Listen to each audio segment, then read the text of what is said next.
सुप्रभात सभी को। आज की कथा है गज और ग्राह की कथा। याद मन मनाभव की अवस्था।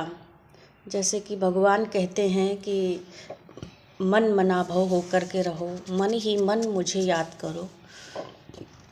तो इसी का एक कथा आती है भागवत के अष्टम स्कंध में। गज और ग्राह की कथा आती है। त्रिकूट नामक पर्वत के पास एक हाथी अपने परिवार के साथ रहता था। एक दिन गज अपने परिवार के साथ सरोवर में नहाने गया। नहाने के लिए निकला तो इस सरोवर में एक ग्राह यानी मगरमच्छ भी रहता था, और ग्राह ने आनंद पूर्वक नहाते हुए उस गज के पैर को पकड़ करके अंदर खींचना शुरू किया। नहाता रहा और धीरे धीरे उसके पैर को पकड़ना खींचना शुरू किया। दोनों शक्तिशाली थे, वो अपनी तरफ खींच रहा था, वो अपनी तरफ खींच रहा था। अपनी दोनों शारीरिक शक्ति को आजमाने लगे। अच्छे खासे डील डॉल वाले विशालकाय गज की शक्ति जो है ग्राह के सामने सफल ना हुई, और वो अंदर की ओर खींचता ही रहा। ग्राह उसे खींचता गया, गज को अंदर धंसता ही चला गया। वो गज के प्राण जब संकट में पड़ गए, किनारे पर खड़े हुए गज के साथी संबंधी ये सब देखते रह गए, और उनकी कोई भी उसकी मदद नहीं कर पाए। सारे उसके जो भी संगी थे, साथी थे, परिवार था, कोई भी उसकी मदद नहीं कर पाए, और सारे किनारे पर खड़े थे। आखिर में गज ने विचार किया कि इस संकट से बचाने वाला केवल और केवल एक परमात्मा ही है। उसने सबको भुलाते हुए श्री हरि को अपनी रक्षा के लिए पुकारा। श्री हरि तुरंत प्रत्यक्ष हुए और अपने स्वदर्शन चक्र से ग्राह का संहार कर गज की रक्षा की, और ऐसे अपने गज को बचा लिया। क्योंकि उसने याद किया कि उसने सबको भुला करके याद किया कि अब हमारा कोई सहारा नहीं है, परमात्मा ही हमें बचा सकते हैं। तो गज और ग्राह के युद्ध की कथा जो है मन मनाभव के मंत्र द्वारा सफलता मिलने की बात को स्पष्ट करती है कि जब हाथी ने, गज ने मन से, दिल से याद किया तो वो इतने बड़े विघ्न से छूट गया, उसकी जान बच गई।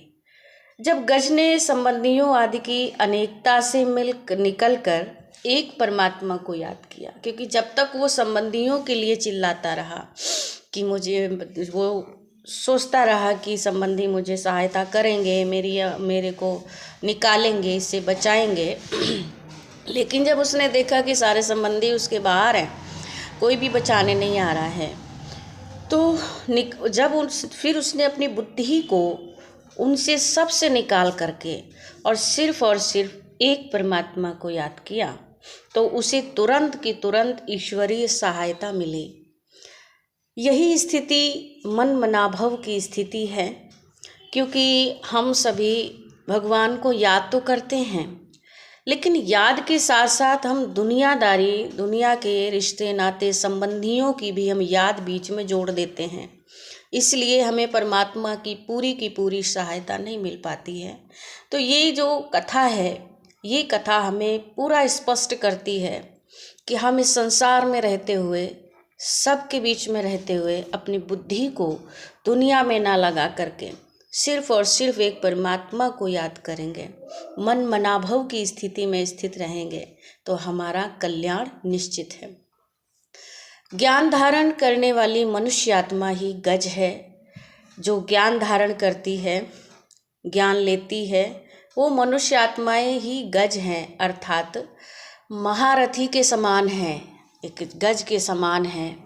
और इस संसार में जो माया है, जो काम, क्रोध, लोभ, मोह, अहंकार है, इसमें क्या हो रहा है कि ये हमें अंदर ही अंदर जो माया है, ये संसार रूपी माया सागर में है।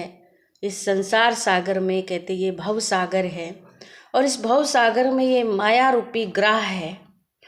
और माया रूपी ग्राह यानी रुस्तम बच्चों को, यानी कितने भी बड़े बड़े लोग हैं लेकिन बुराइयों के वशीभूत जो हो जाते हैं, माया के वशीभूत, ग्रह के वशीभूत हो जाते हैं, वो धराशायी हो जाते हैं, उनकी फिर कोई नहीं सुनता है और वो ऐसे ही दुनिया में रहते तड़प तड़प के, भटक भटक के और चले जाते हैं। तो माया रूपी ग्रह यानी रुस्तम बच्चों को भी खा जाती है। तो ग्रह के समान माया भी गुप्त रूप से आकर ज्ञानियों को पकड़ लेती है, क्योंकि मगरमच्छ जो था वो पानी में गुप्त रूप से उसने पैर पकड़ा था। इसी तरह हमारे जो माया आती है अंदर विचारों के द्वारा, मन के विचारों के द्वारा, विकारों के द्वारा, जिससे क्या होता है हमारी बुद्धि को भटका देती है और हमें गहरे रसातल में ले जाती है। जब बहुत ज़्यादा डूबने लगते हैं तब भगवान को याद करते हैं। तो क्यों ना हम पहले ही माया के इस प्रभाव से केवल और केवल परमात्मा की याद ही मुक्ति दिला सकती है, तो क्यों ना हम पहले ही हमेशा मन मनाभव होकर के रहें। तो ग्रह हमारे पास यानी माया हमारे पास यानी दुख अशांति हमारे पास कभी नहीं आ सकती है। इसीलिए कहा गया है कि नष्टो मोहा स्मृति लब्धा, मोह जब नष्ट होगा परमात्मा की याद आएगी और मन मना भव मध्याजी भव, यानी मन मना भव होकर के रहेंगे, परमात्मा को याद करते रहेंगे, कभी भी माया रूपी ग्रह हमारे पास नहीं आ सकती है। तो इसलिए शुक्रिया उस प्रभु का करें, शुक्रिया परमात्मा का करें और नित्य याद करें उस परम पिता परमात्मा को, और अपने जीवन को इस संसार रूपी भव सागर में बहुत ही सुंदर ढंग से कमल फूल के समान खिलता हुआ बनाना है। ओम शांति।